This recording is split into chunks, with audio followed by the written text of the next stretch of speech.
first conversational topic, yeah? Specifically 8.5. These are some of my thoughts, but I kind of want to know what you guys think. I know that I have asked you all maybe initially when it came out already, but do you guys have any further comments about what you guys think about specifically 8.5? Yeah?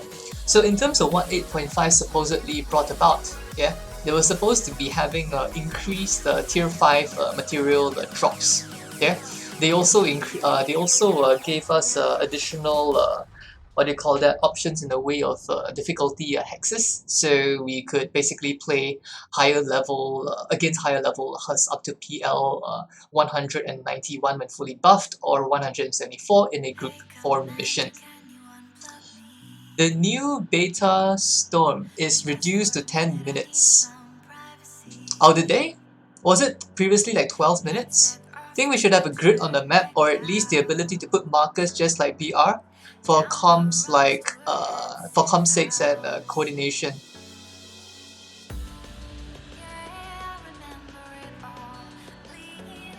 You want a banner of a bad bitch? Oh my lord.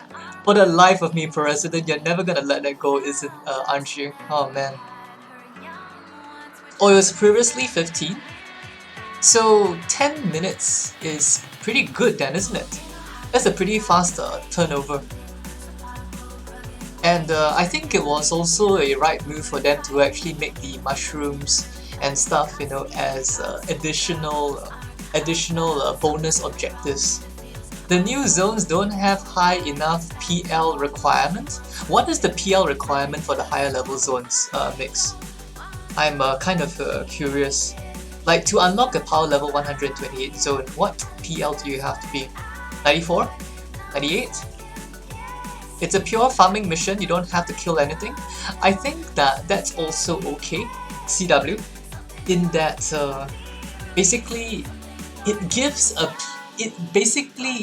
Okay, the way I look at it is that for this collecting missions is probably going to be specifically tied to players who actually want to farm.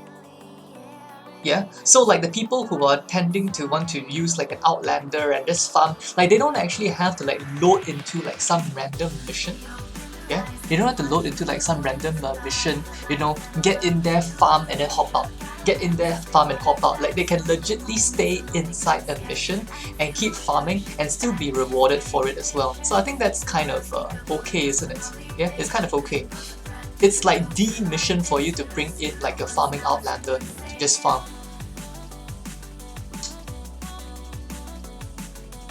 "102 can get into anything over 100. You have to be 122 for the 1284 player. Is that so? So wait, Mix is saying that at power level 102 you can get into anything over 100. Does that include the 1284 player as well? PL 100. Oh, 102 can join a normal 128.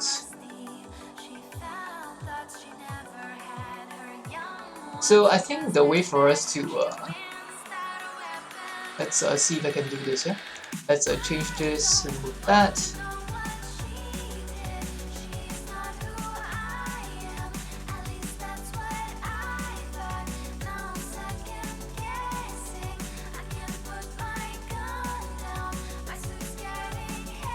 Oh wait, 102 is it? Oh shit, no, this is not enough then. Oh damn it. Yeah. I'll probably have to strip entire squads, isn't it? For us to get there. Yeah, screw it. A 102 can join a normal 128. So for specifically the group missions, you can't do that, right? PL 100 to 128 zones 5 drops are all the same. So that's kind of contradictory to what they were mentioning, isn't it? In terms of increased loot rates for tier 5 materials, isn't it? Yeah?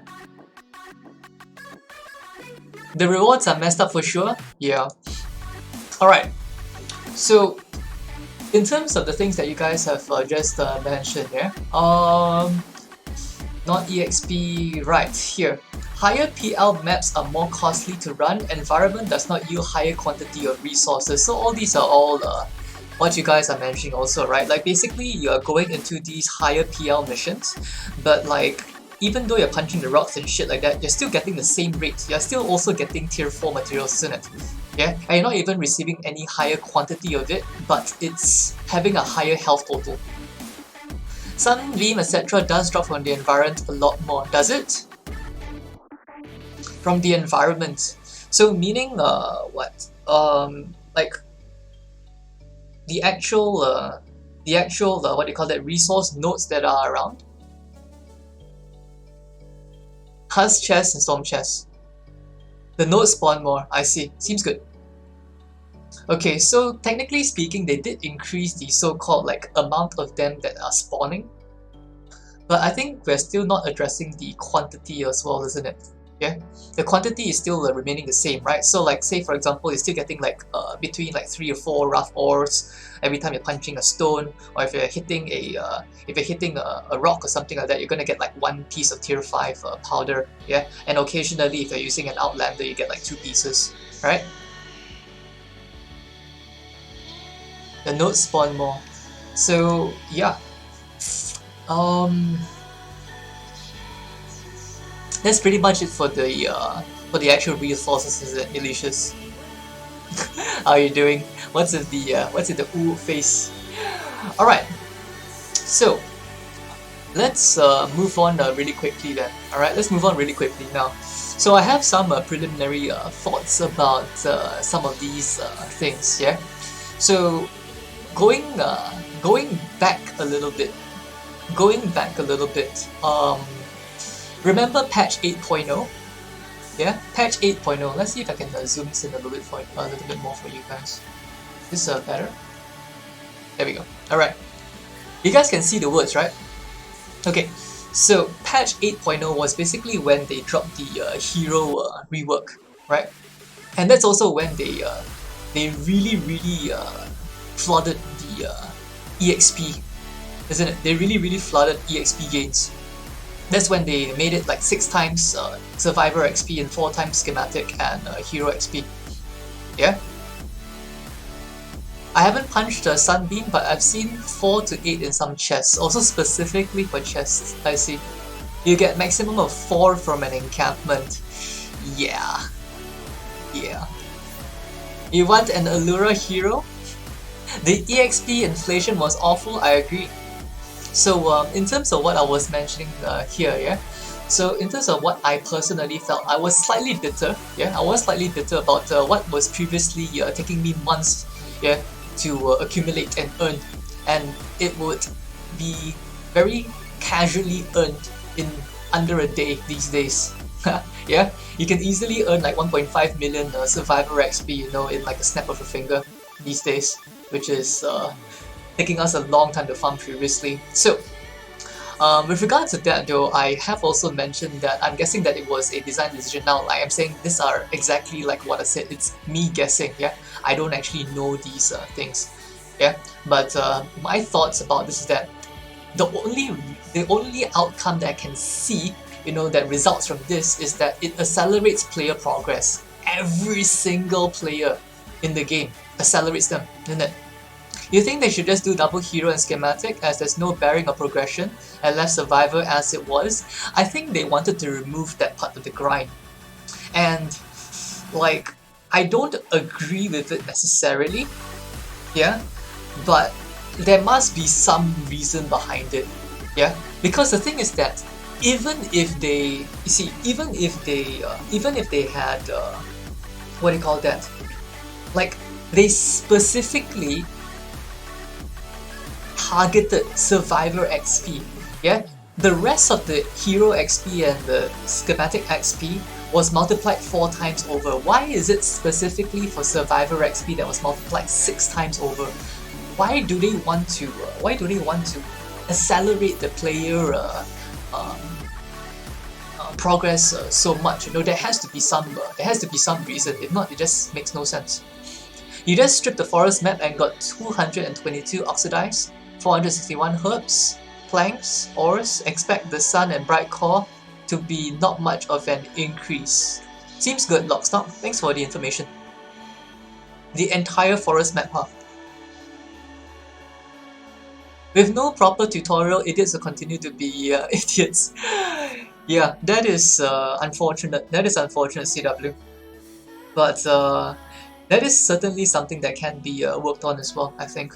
The tutorials. Imagine people had to grind a mission giving 20k survivor XP. The thing is that I think in terms of why they are making this so easy is the fact that the presumption that I had previously about them trying to steer the game in a particular way, right? Where certain games, the grind is more of the emphasis and reaching a high level was more of the end goal. Whereas there are some games which are making the grind a little bit less, you know, but having the end game content more of the end goal. So like the true game begins at max level. Yeah. So like that was what we were talking about previously as to my my guess, yeah, as to why they are making this particular shift. Because I think previously when it came down to players, you know, wanting to participate, like let's say for example, yeah, if we had left XP as it was, you know, even before we had the 4 times player mission rewards, yeah, if we had left it as such, yeah, would players have been able to would a bunch of players would actually have been able to participate in Frostnite 128 at all, you know, that kind of thing. You did a 4-man 128 Cat 4 Survivor to see how much you get, and you got 2 million present. Yeah, not surprised. Pounder, hello, welcome back. You think the Survivor XP increases because people would complete quest lines for zones before they were ready for the next? Is that so, Raiden? You think the first XP boost was a good one, but not this one? Yeah, the first XP boost was okay. I think that was fine. The first XP zone was the first XP boost. The introduction of the 4 times quad missions was okay, yeah.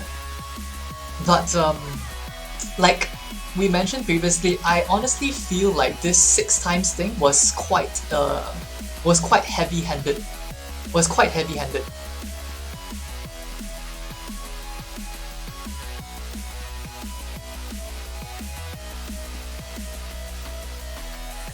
You like less grinding, CW? The thing is that, you see, for a game to have less grinding, it's fine if there is something to do after you're done grinding. Yeah? You basically have to have something to do after you're done with grinding, because right now, the way that it's going is that they're cutting down on the grind, but there's not much else to do other than grind. So if they cut down the grind, then what else is there to do? Isn't it? Yeah? Kai Kelly Cocos, hello, welcome back. The progression needs to test individual capabilities, so you can't be carried to higher areas by having others do your SSD for you. If players were blocked from higher content without proving themselves, it would be better. That's actually pretty fair to say, Mix. Yeah, a little bit like how certain games they would have like gear or skill checks, isn't it? For one to be progressing to the next zone. I think that's something that's also fair to say as well. So in terms of some of the things that I have not highlighted, let me just go ahead and type that down as well. Yeah, over here as well. So like say for example, skill and or gear checks, right? So right now, in terms of what we have, right, is that we have the we have gear checks. Gear checks come in the form of PL level checks, right? But for skill checks, it's currently missing, isn't it? Yeah, they're currently missing the skill checks right now. So I think that perhaps we could have like some kind of solo mission that you had to do solo, perhaps, you know, a Warframe style test. I'm not sure what a Warframe style test is, Highlander, but I'm guessing that what you're referring to is that it's a particular kind of challenge or a particular kind of scenario where the player has to do it on their own. They have to design it on their own and they have to do it on their own as well. Yeah, SSD is supposedly a skill check, but you can get it. I can get carried. Design flaw. Correct. Exactly. So SSDs are not a see. Currently, for SSDs, they are able to be carried, right? So it doesn't really doesn't actually really work. Fair points. Good stuff. I like this open convo as well as your letter writing skills, Kaikalikokos. Thank you. Appreciate it, man. Yeah, this particular document is going to be sent along as well. Yeah, I'm going to be sending this along to the community managers as well. So in terms of hopefully, you know, they'll be able to pass this information along to the respective departments. What's up, Chrissy? Welcome back. The rotation stopped us from being able to grind the amount of perk up that you used to get over 1k admission rotation. Now you don't get nearly as much. You like to constantly stay to check rotations. Pounder, so with regards to that, right, that's the one that I kind of, that's particularly one that I actually disagree with regards to how I feel about these new rotations. So previously, like with what I have over here, right? Previously, what we had prior to the new 4x missions was that if a 6-hour rotation was a poor rotation, like specifically this point over here, players would log on, check for the 6-hour rotation, and if it was bad, we would log off and we would just not play for the next 6 hours, right? So the thing is that if there was a 6-hour rotation, then you would carry on and play, isn't it? Yeah? This is exactly as how it was previously. Now, in terms of what this new 30-minute rotation thing has brought along, is that it didn't really replace anything. It didn't really replace our old 6-hour rotations. Our old 6-hour rotations are still there, isn't it? Yeah? Wait, where is did they remove it? No, right? The timer seems to have disappeared. Or did they remove it entirely? No, they didn't remove it entirely. There you go. Okay, I found them. Oh, they put the beta storms, huh? Ah, there we go. Okay, so in terms of having the 4-player quads, right? The 6-hour rotations are still there, isn't it? I think we're looking for the 126. Yeah, the 126 are the 6-hour rotations. The timers are bugged, yeah. So in terms of what we had previously, that is still available. So I feel like there's really no reason for us to necessarily like complain, in the sense that it's still there, that 6-hour grind. If a perk up grind happens to pop up, like I don't think that it is not available for us to be able to grind perk ups on 6-hour rotations. I think that it's still possible to spawn. It is still possible to spawn like the perk up missions on those quad missions as well. But the perk ups are not grindable now. Did they change the loot table mix? Because the way I see it, I mean, yes, I don't think we have seen a 6-hour perk rotation yet. But have they removed it from the entire table though? Disappears after 1 or 2 runs. The ones that you're referring to right now, Mix, are the half-an-hour rotations, yeah? Like some of these ones are half-an-hour rotations, right? But the 6-hour rotation ones are still around, isn't it? I think these are the 6-hour rotation ones. This one? I think, yeah, like this one over here is a 6-hour rotation, isn't it? Yeah? And some of them are 30-minute rotations. I think that it's still possible to be rolling the perk ups on the 4-player quads, just that it hasn't happened yet. So one of the other things also that really shouldn't, I mean, like, us talking about this, yeah, it's actually going to be covered a little bit later as well in this particular section over here. Alright, so relevant to this patch, right? Okay, let's talk about this part over here. So we are talking about how earlier on we are having that huge inflation of experience points, right? Okay, and that it was my belief that the only reason why I can think about that even doing this is to allow casual players to catch up quickly and to reach the end game levels, alright, so that we have a higher population. Now, relevant to this, alright, average point players have too much XP, so I've also basically covered this as well, where we are all swimming in XP, and the only things that we're really looking to do, right, is perk up and reperk, as well as evil materials. These are the only two things that I can see any endgame player right now actually seeking in terms of material gain. Still think reperk was a bad idea. Would have been better staying in random roles and adding a loot pool tied to missions and giving people grind the role that they want, improve the weapon after. But I mean, I guess hindsight, right? Yeah, they kind of wanted to do something about it. I guess it was design-wise, I guess. Yeah, it did unfortunately make us lose our individual characteristics of our weapons, which, by the way, Mutant, I will be getting to shortly. Yeah, just a little sneak preview over here as well. Yeah, I have some ideas also about higher grade mythic type weapons as well, you know, to be introducing into any kind of possible content in the future, you know, as kind of an idea to poke them in the head, you know, to see if they're actually willing to want to pick up on something like that. So yeah, is this a letter to Magus? Yes, correct, Chrissy. Alright, let me catch up and chat a little bit. Adding loot pools. My issue is doing a 128 for epic and getting the same as 100.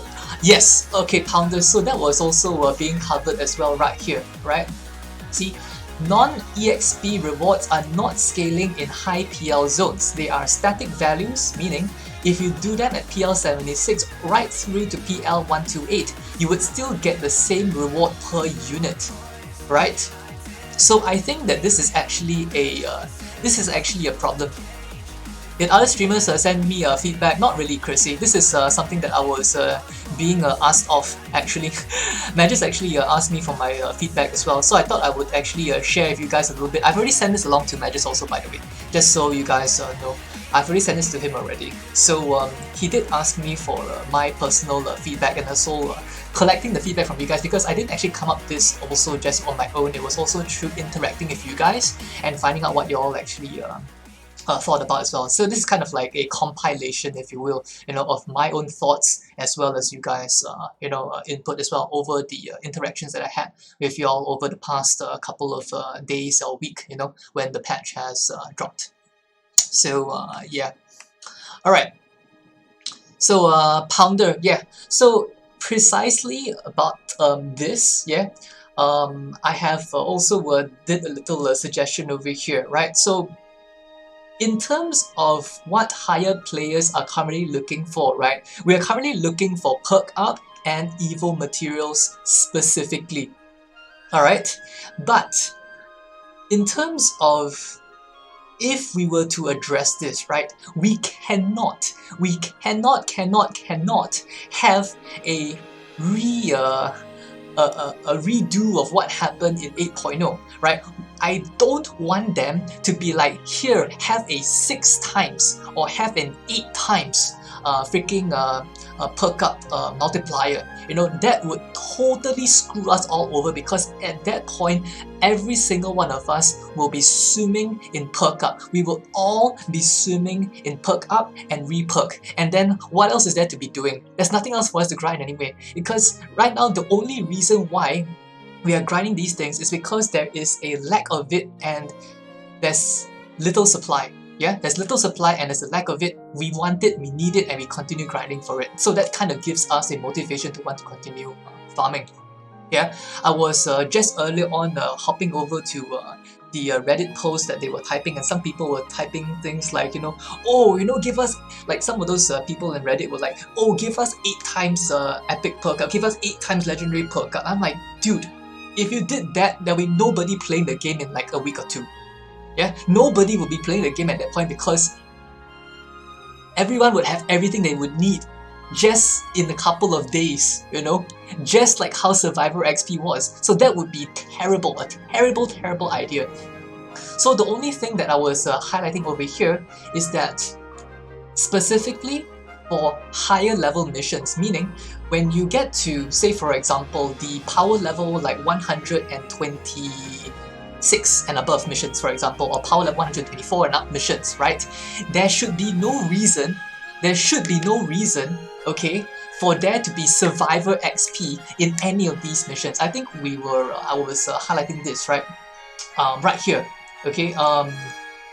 EXP is a progression reward, right? I think that based on the way that they've been providing us rewards towards the later part of the game, it seems like the design team or the people who are doing the rewards for the mission do not understand. They do not understand what players are actually needing or wanting as an endgame player, right? I am a max level player. Why on earth do I need to be farming a Survivor XP mission that gives me 1.52 million XP? It makes no sense at all.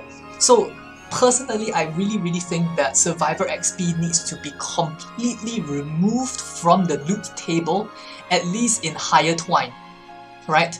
Like you could have Survivor XP, in like power level 100 zones, power level like 108 or 106, whatever, that's fine, right? People are still leveling up at that point because they want to get to 131. That's okay.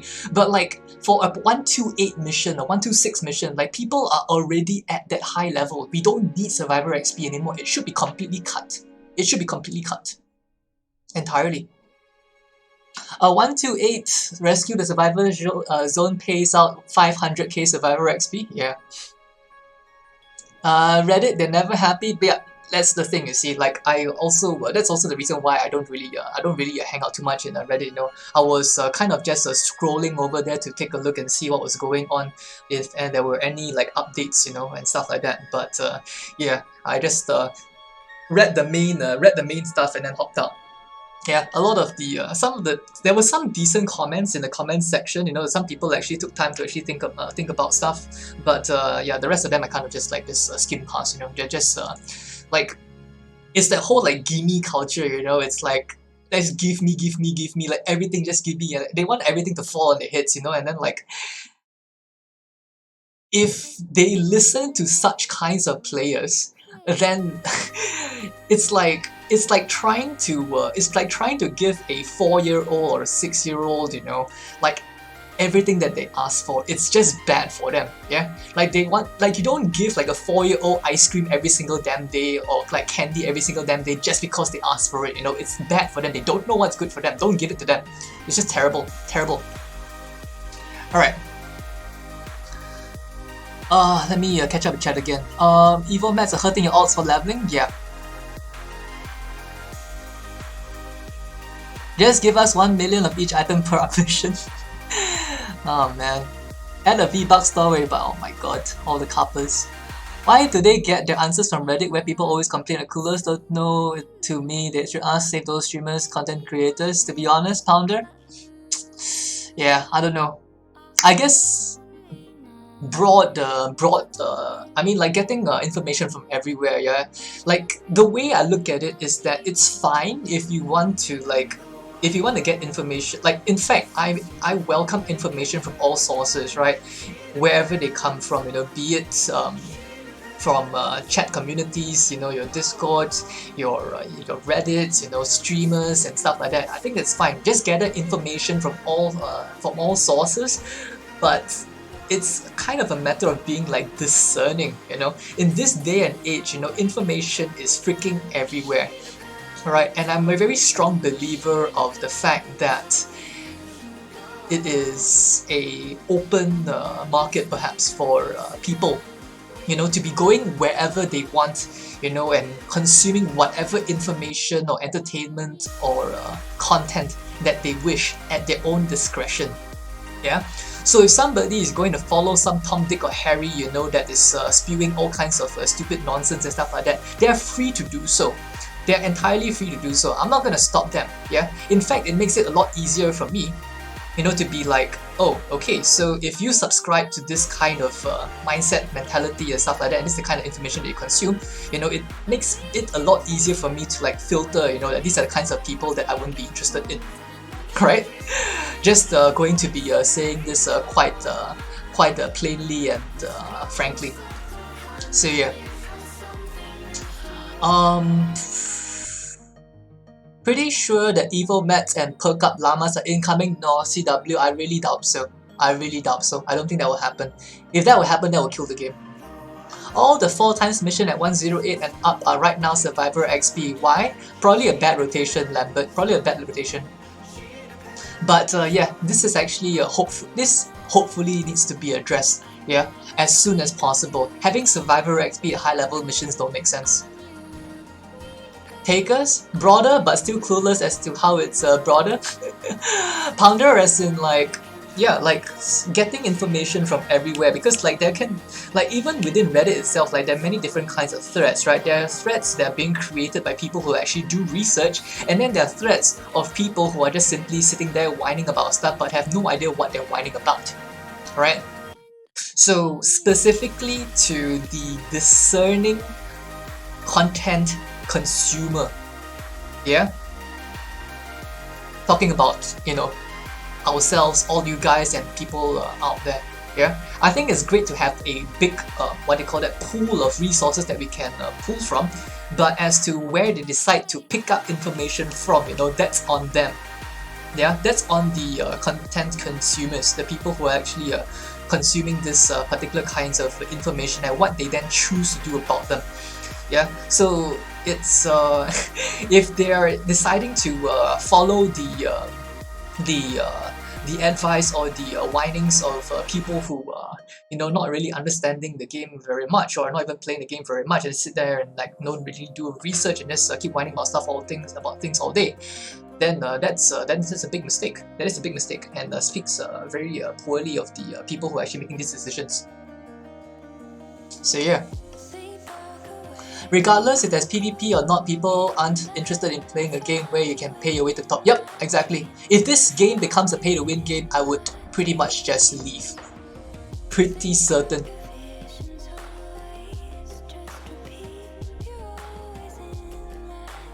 Agree, some on Reddit do know, but the majority just whine. Yeah, so I guess it's just kind of like sifting through the garbage, isn't it? It's like sifting through all the rubbish to find the stuff that's actually useful, because sometimes, even though like I understand that obviously, you know, for these specific kinds of message threads and boards and stuff like that, you know, it can be a cesspool of toxicity, yeah, but even through all the negativity and stuff like that, you know, being able to pick up information is still a very valuable skill, yeah, because even though like sometimes, you know, we can be having you know, very valid points, yeah, but it might be masked by things like emotion, yeah, things like just anger, you know, frustration, or even like I said, toxicity, you know, but that doesn't necessarily make the information points about the particular post any less valid, yeah. So it really is what they call that, kind of like just being able to sift out stuff, yeah, and identifying. I think is quite important. Can we suggest an expedition rework, Pounder? Also, revamp. Devs generally seem to like to listen to scrap these days from what you've seen lately, but I guess they're the ones who spend the money on everything. Your opponent, hello, welcome back. Hey, sup Tofu, welcome. Leave Fortnite, become the Forest or Ark streamers, build home and live life with viewers. What the heck, Frost? Nerfing to weapons if you grind to obtain in Destiny when it's shitty, they cave into the casual community. So, yeah, let's very quickly move on, yeah, to see all the things that I've been covering in this particular post as well, to addressing some of these things. What is this that I'm writing up, by the way? This is something that I've already written. I've sent it along to Magist already. He was actually asking me for my thoughts and feedback about 8.5 as well, so I kind of already sent it along. Just that right now I'm kind of going through with all of you guys also to see if there's any other points that would like to be raised as well, so that perhaps if there's some kind of like follow-up, you know, and stuff, would be great. While in reply to your opponent's comment about the devs. I see, gotcha. So yeah, I think we've just covered this, right?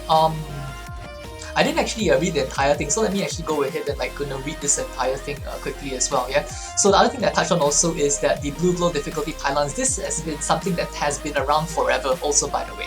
Yeah, ever since they introduced blue glow difficulty pylons, the only people who do these are the people who are specifically trying to just kill the high level Hus for a challenge, but the reward that we're getting is just absolute doo-doo.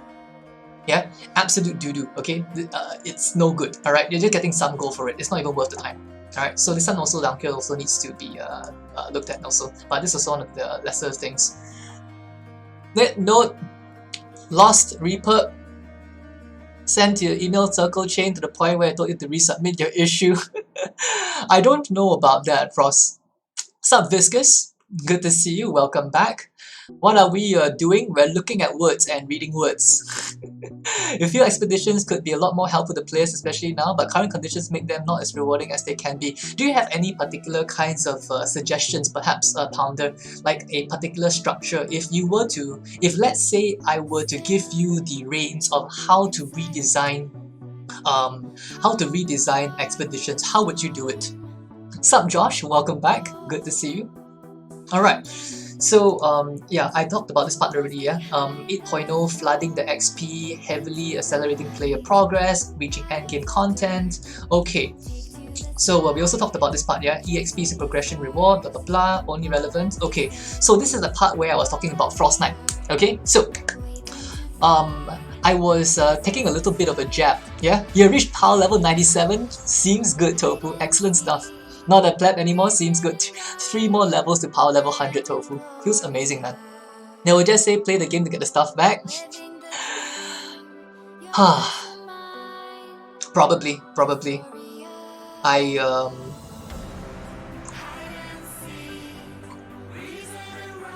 You could try, I don't know, Frost, if you want to, you can try dropping like in the Twitter or something, like, you know, and tweet at like at somebody, you know, maybe Clint or Magist or yeah, I don't know. If the support team can't help you, maybe you can try that particular avenue, because other than that, I'm really not too sure. Perk up expedition so you don't have to play. Oh my. Alright. So this is the part where, yo, sup medic, we're roasting Epic. More like a constructive feedback session, yeah?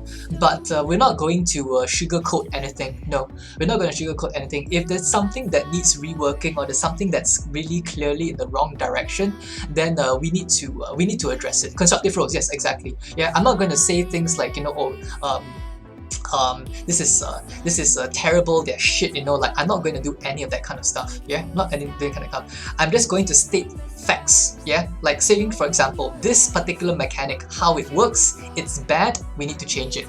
That kind of stuff, yeah? I'm not going to be like, oh, you know, they are shitters, you know, they're sitting in the basement, their hands up their asses, you know, no. I'm not about that life, alright? I want to identify problems and come up with possible solutions, yeah? That's what we're hoping to achieve here. Alright, so, specifically for Frostnite. Yo, what's up, Disha? Welcome back. You have a class, you're just popping in, gotcha. Enjoy your class, yeah? Learn well.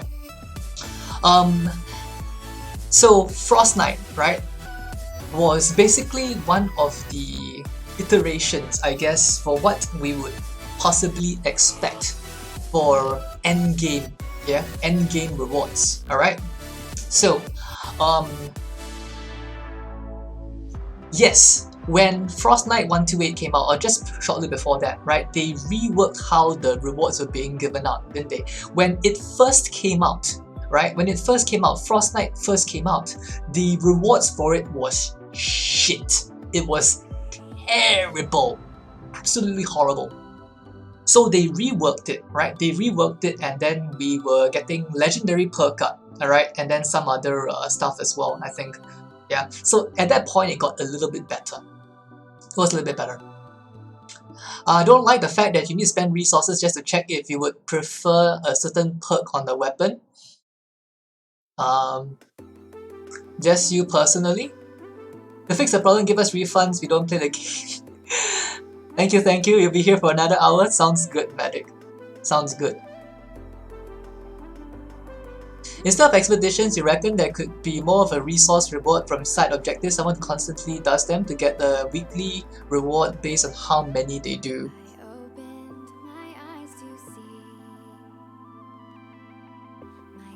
Resource reward from side objectives constantly for somebody.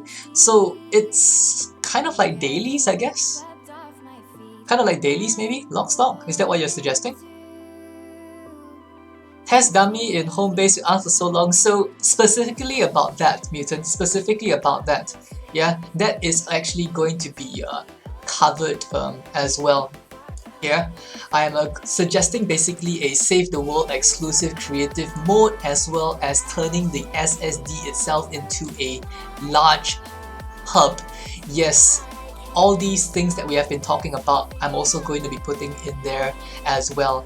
Yeah, so things like target dummies, you know, things like a try, like a try mode, you know, all these things that we've talked about before. So yeah, all that also going to be covered down below later on. All right, Hub copyrighted that. You're gonna strike that. Make it so you can gain rewards from all zones, the ability to get all tier staff, greater amount, tasks ensure completion, rescue X amount of survivors, X amount of student rewards, X amount of husks. A lot of expedition stuff isn't needed. No one really does survival or trap ones. Available in missions, the toolboxes are too far and few between. Instead, to scrap the ones that we don't use. Gain rewards from all zones, ability to get tier stuff from all of them. Specifically right now, I think for the most part, a lot of players, yes, we do actually do the crafting ones, isn't it? Yeah? I don't know how many of you guys actually do the rest, but as a player who is leveling up, if you were a player who was leveling up, would you then do some of the other ones as well? Like the crate rewards. You would never want tier 1 materials from Twine, what do you mean? Not a big increase, but lose the survival ones as they're purple as well. Survival ones were good for training manuals, yeah. I think in terms of what they were offering, having a wide variety of things that people could actually send expeditions for was actually kind of okay. I don't know about you guys, but like earlier on, like especially when I first started playing the game as well, like I also did the survivor missions as well, because like I didn't really buy very many llamas. So like when there was like a a survivor mission or something like that, I would actually do it, and I'll actually get a couple of like survivors which I could then chuck into my survivor squads. You know, it's not like I started out the game and I had like legendary every single damn survivor. No, I was starting out the game with like greens and blues and greys. So yeah. How often do you do them? So I think the problem now, Pounder, is that it's not so much about what the current. Okay, it's more about when you reach a certain level, yeah, the kind of expeditions that you can then do is going to be a lot more targeted.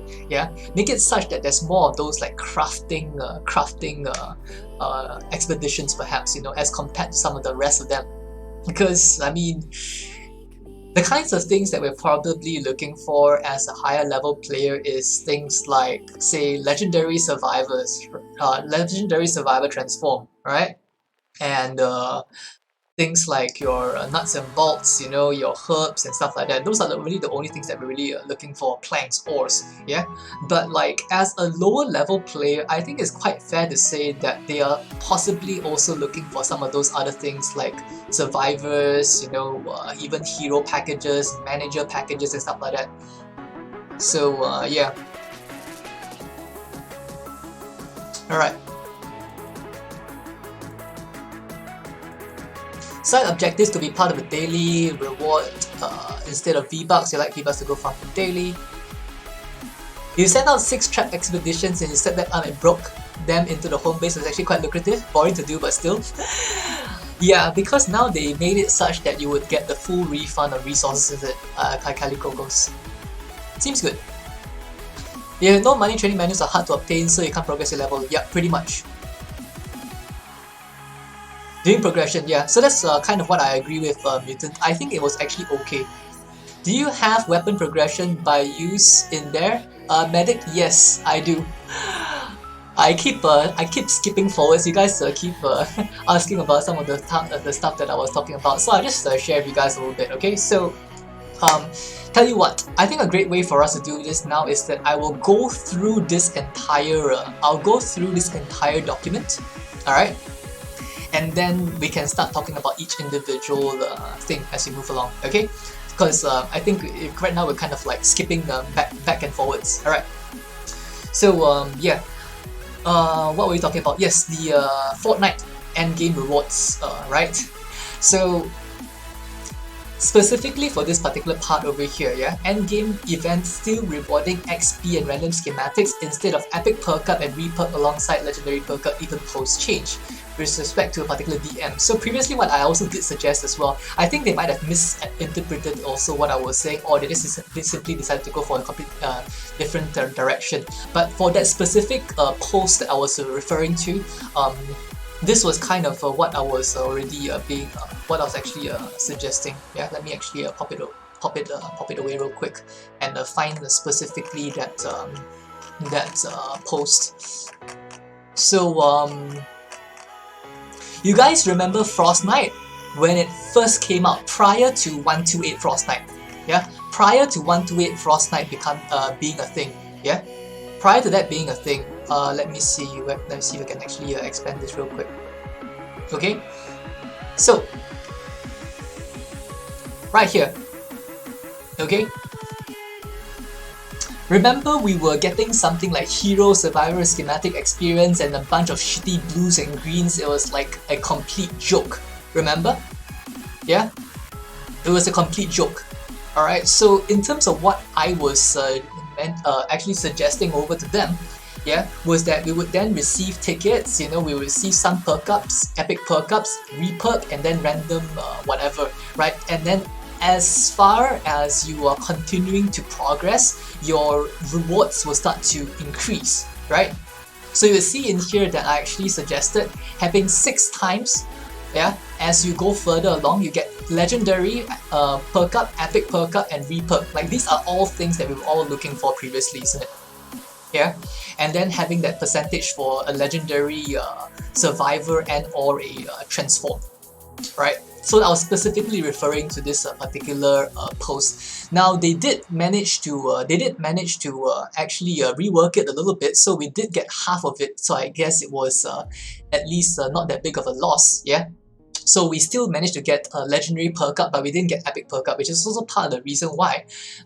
You guys probably can see right now, you know, my stash is a little bit weird in terms of its proportions, and I have like a huge amount of legendary perk up, but my epic perk up is like, you know, severely dying. Alright, but yeah.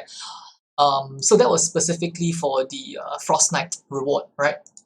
So right now we were mentioning, consensus amongst most of the high level players and content creators is that we're mostly just maxing and testing new weapons and heroes. So for us to do this, we basically need to deal with perk up, right? Perk up and re-perk, isn't it? Yeah, perk up and re-perk to be doing weapon builds, as well as where's my music, by the way? Did it stop? Yeah. Okay, so yeah, whenever a new set comes out, right, generally speaking, we're always receiving more weapons than heroes, right? We're always receiving more weapons than heroes, so there is a large amount of demand, right, for these kinds of resources for us to work on weapons, right? So that's also part of the reason why I think that's usually what we're focusing on for most of the end game level players. We're only looking for evil materials, perk up and reperk. That's basically it, right? And I was also offering a solution over here, which is what I think was it a Pounder who was talking about that earlier, was that to prevent flooding, because we don't want a recurrence of what happened in 8.0, we simply add scaling. So like, let's say for example at power level 76 you're going to be getting like 54 reperk or 43 legendary perk up, you know. Perhaps at a power level 100 you would get like 48 legendary perk up, and then at a power level 128 mission you would get like 52 or 54 legendary perk up, you know, just minor scaling in relation to the particular level of content that you're doing, you know, and scaling it upwards, not multiplying, yeah? If you get like a 4 times or 6 times or 8 times multiplier, then we just might as well not play this game anymore. Word 1999 by the way. MMV feels amazing, man. Yeah. Alright, so let's get on to the bigger issue, yeah? Right here. Rob, hello, welcome back, good to see you. So specifically, grinding and farming is an aspect in the game. One of the main reasons why I'm even playing this game in the first place is because I kind of like having that idea that there's some kind of progression, you know? I feel like the more I play, or at least used to be, right? The more I play, you know, the better my account or my character becomes, right? 52 epic perk up for Frostnite 128, people foo-foo. Yeah, Mythic feels bad. What's going on here, Rob? So we're having a little bit of a discussion session. A little bit of a discussion session right now. So, on all things Fortnite. So if you want to chime in on any particular thing, you know, if you think there's something that needs looking at, if you're unhappy about something, or if you feel like there's something that really needs to be added to the game, you know, all these kinds of things, just feel free to just type it out in chat, yeah? Right now, I'm not just narrating to you guys, but I'm also wanting to have that conversation with you guys, so you guys can actually raise up particular issues that you guys want to talk about. You know, there's some things that, you know, I definitely, in fact, a lot of things, in fact, that I would have missed out on that you guys want to talk about, which I didn't cover. We can definitely add it in, and then we can do a follow-up on it as well. So, yeah. Lower survivor XP, first thing, they've already kind of went overboard about it already, Leaf. Kind of like going back now, I feel like doesn't really do very much at this point. So, Leaf, with regards to that, like I was also mentioning, I personally think that the only reason why we have that kind of thing going on right now is to have the entire player base, no matter how casual they are, to be able to reach the higher levels of the zone, because they are preparing us for, like, you know, endgame-esque content. That's my only belief. There's no other reason for them to be doing this, yeah? Weapons are heroes are mentioned as content here. Weapons are heroes are mentioned as content. Specifically, Mythic, the only reason why it's being put in that way is because that's all we have right now. That's all we have right now, right? But moving forwards, you know, in terms of what I'm expecting and in terms of what I hope, you know, is going to be happening in the future, yeah, that's not going to be content necessarily for us. I mean, obviously, you know, in terms of content creators, right, weapons and schematics and heroes will always be some form of content, isn't it? But for the average player as well, right, for you guys, right, we want or need more than that, isn't it? Yeah, we want more than just, you know, weapons and things to like swing around as well. We want to have like actual things that actually engage us and challenge us, and also like things that we can actually have fun with. Yeah, so yeah, in a sort of sense, it is some form of content. It is what we have right now, but moving forward, you know, hopefully that's not going to be the main point, right? So back to wait, actually let me catch up chat again. Oh my god, I need to like juggle this a little bit better. That's what most of us are sick of. We don't want to just play to get the latest hero weapon. It's boring. All we do is do boring missions for growth. Exactly, Mythic. So yeah. Let's push on to the bigger issues right now, okay? So, yes, in between grinding and farming, yeah, in between events is the only thing that the game currently offers. Alright, I'm just going to put it out there. It is the truth. That's all there is right now, right? In between events, the only thing for us to be doing is just like grinding, right? We're just grinding. We have pretty much starved for content, and personally, and also for like based on personal what do you call that, experience, and like from what I see from you guys as well, like a lot of the so-called like very invested hardcore players also, or even for the average player as well, during these like droughts, it makes a lot of sense for us to be taking a break, because there's nothing for us to do, right? If we have reached a point where we've grinded sufficient experience and evolution materials and perk up and stuff like that for for a while, there's no reason for us to continue to hoard it, right? Unless you have some kind of a particular hoarding issue, right? It just sits there and there's nothing for us to like channel our resources into. So yeah, there's no reason for us to stay and continue playing. Alright, and we move on to other things. So having a good way to attain like XP and materials is not really sufficient, right? Because right now they're like introducing your 124, your 126 or 128 missions and stuff like that, and they're simply increasing the amount of experience, they're increasing the amount of rewards, but all these things are not sufficient for people to continue to want to play the game. It's not, right? So we need to have that something, that carrot, right? That goal, or that particular thing for us to be chasing, isn't it? There's that thing where we're like, okay, we are doing all of these like preparation, we are harnessing all of these like resources because we're working towards something. We want to get somewhere and we want to attain something, that's currently out of reach, right? So like, that's what I feel like is really, really needed for the game right now, right? So they can chase after it and level up to pursue it. So specifically, oh crap, I'm falling behind in the chat again. Wipe incoming, so you can buy the weapon. Survivor XP is also cause they don't allow us to upgrade survivor rarity, expand the level up, get rid of them with high rarity. If you have those items, it's fine, but if you should never be the case, we can get them with just gold. Yep, I agree. I was also mentioning Mythic specifically that these days, to me, Mythics don't feel like Mythics, yeah? Like Mythics and Legendaries are like commonplace, they don't have that, ooh yes, this is a rare piece of loot, or a rare thing, it's kind of like everywhere, yeah? You want a mythic hero, you want a legendary hero, buy it off the goddamn shop for like 1.6k gold or 3.2k gold, and then you're done, right? Like, it doesn't feel special.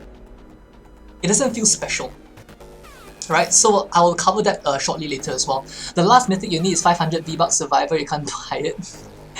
Oh man, Subtrap Paradise, good to see you, welcome. Hantu, hello, hello.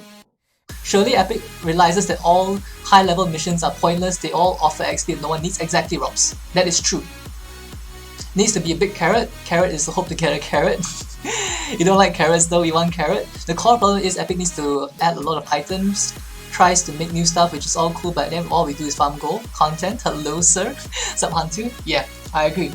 So I think right now, personally speaking, I think that it's all of this is just, perhaps set up. Yeah, they have been teasing and teasing constantly that there's good stuff coming, and honestly, I'm hoping to be pleasantly surprised too. Yeah.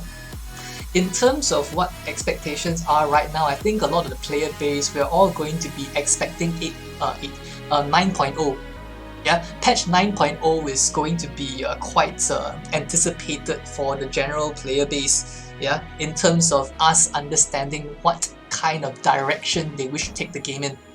Yeah, remember when you had to stock up on troll trucks and super llamas to get a mythic, and now they're in the store? Yeah, mix. And they can be recruited. I mean, for the most part, I think that for that particular part of it is more like them trying to remove the paywall aspect of the game, because previously, like, even if I were to chuck in like hundreds and hundreds of hours of gameplay, the fact remains that if I didn't buy any llamas, or if I was just really very unlucky with my llamas, that my power level would be capped. Yeah, let's say like I put in like say 12 hours a day every day to be playing the game, right? Like back when the game first started, by the way, if I were to pursue it, right? Like I would get some amount of V-Bucks, right? But if whatever V-Bucks that I earned, that was the free to earn kind of style, yeah, my survivor squads would never be at power level like 125. You know, I would never reach that point because like I just wouldn't have the means to do so. Yeah. So yeah. Right. Moving on. So in regards to the carrot that which I'm speaking of, yeah, I'm basically suggesting.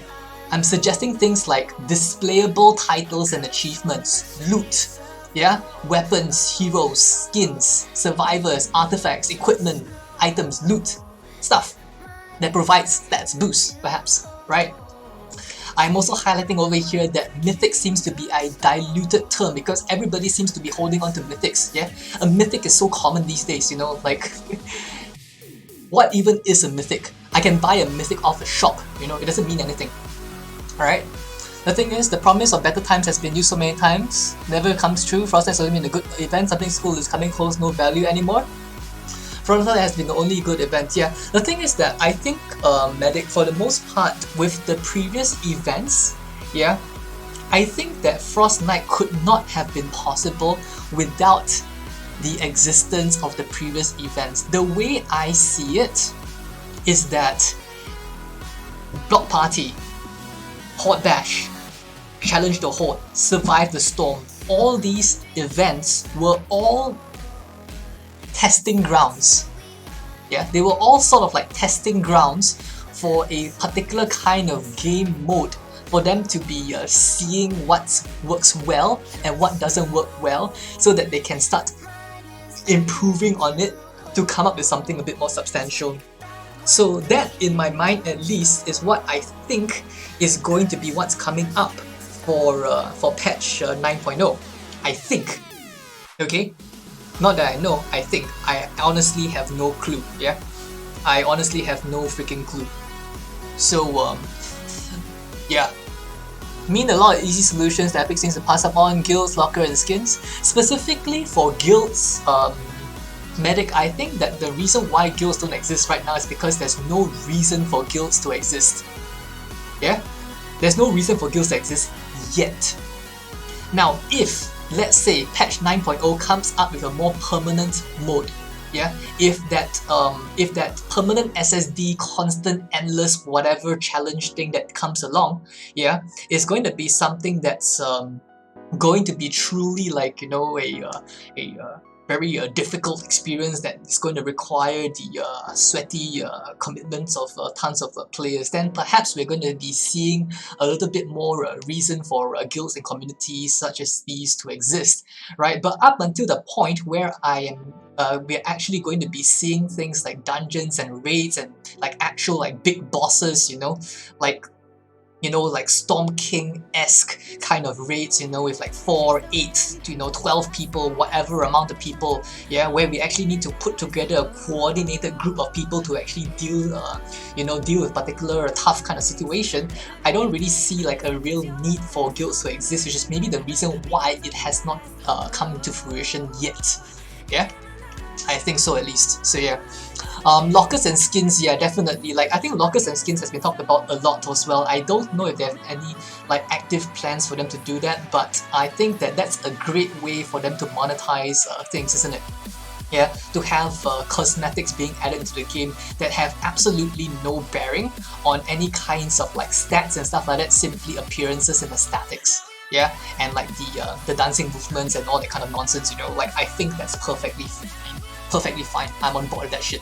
So yeah, you get that, but why is it gone now? Why don't they have why don't they tell us what they're doing? What's the issue? I don't know, Medic. Like, in terms of, okay, so I personally, okay, the way I understand it is that supposedly if they let us on what they're working on, you know, it's partly because like it's got something to do with like, you know, I know how like maybe it's like this the teams themselves, or the way that they feel about things. Like certain games, they'll be like, yes, guys, we are working on this thing, let me show you guys a couple of like sneak peeks, on what they're doing. Like certain, I think, like cultures or dev teams, perhaps they're a bit more open to this kind of thing. But the way I understand it is that I think they're a little bit not too keen on doing stuff like that, just based off speculation, perhaps on some of the reasons why they may not want to do such kinds of things. Also, is maybe because, like, say for example, can you imagine if they teased something, if they teased something, and then somehow along the way the idea gets scrapped or it gets reworked, and it isn't quite the thing that they quite popped out, that they might get backlash and stuff like that. I don't know, but what we're seeing is that they don't seem to be exactly very keen on letting out any kind of like concrete details. Yeah, they're very they like to keep mum about that stuff. So I guess that's their choice, and I can't really do anything about it. We can't do anything about it. Even if I don't know, maybe you can like pressure them and stuff like that. I don't know if they actually do anything about it, but that seems to be what they're doing. So yeah, I don't know. Subzonk, welcome back. The introduction of the perk recombobulator took away the grind more than anything introduced, but it was still a positive introduction overall. Yeah, ish, I guess. Frostnite was still like the other events like Horde, Bash, and Challenge to Horde. We are being forced into a certain pattern to pass the mission. In the end, it wasn't too much different. Content is just to huss out the level, and you double is the only way to kill them. Good luck. That's 100% the reason. Yo, what's up, Tic Tac? Good to see you, man. That taxi time? Alright, we'll do Zeus. In Destiny 2, we have a roadmap that showcases the content for a year. Yeah, pretty much. More traps would be nice to add to the strategy as well. Yeah, those are all like... Okay, so basically some of the things that right now you guys are mentioning also, right, would be some of the things that would be like nice to have. Yeah, but like specifically right now, I'm actually kind of like looking at, what would be like the... what would be like the big picture, What would be the big picture? Like what, in your minds, in your minds right now, right? If you guys had the ability to, design the game to its fullest, yeah?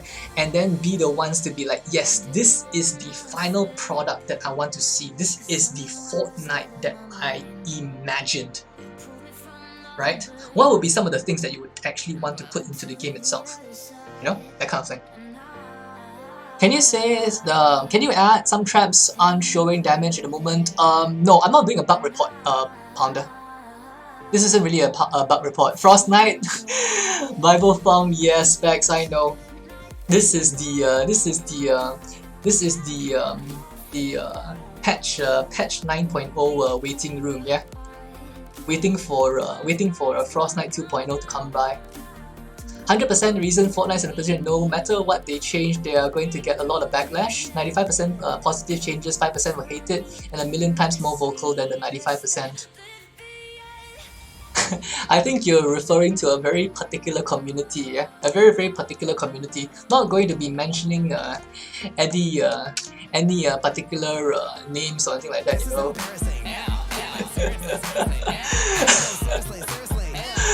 But yeah. Ew. Don't make me cry by talking about Frostnite. Yeah, I know. But yeah, specifically for Frostnite though, we have also talked about that previously as well with regards to the scaling of Frostnite. Yeah, like in terms of what it really was, is that it was overscaled. It was overscaled, and that the only reason why it was really remotely actually like challenging for the most part is because of the husk power level. Now, the husk power level was being negated by basically the use of floor launchers in it.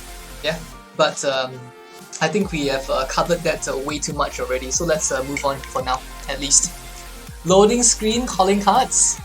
There needs to be a far clearer storyline all the way through from Stonewood to End of Penny. What happens to the awesome graphics we had at the start of Stonewood? Rob, specifically for that, right? That was something that I was actually feeding back previously as well, right? With regards to the specific kinds of husks, right? We used to have husk introductions, right? We used to actually have like husk introductions where there'll be like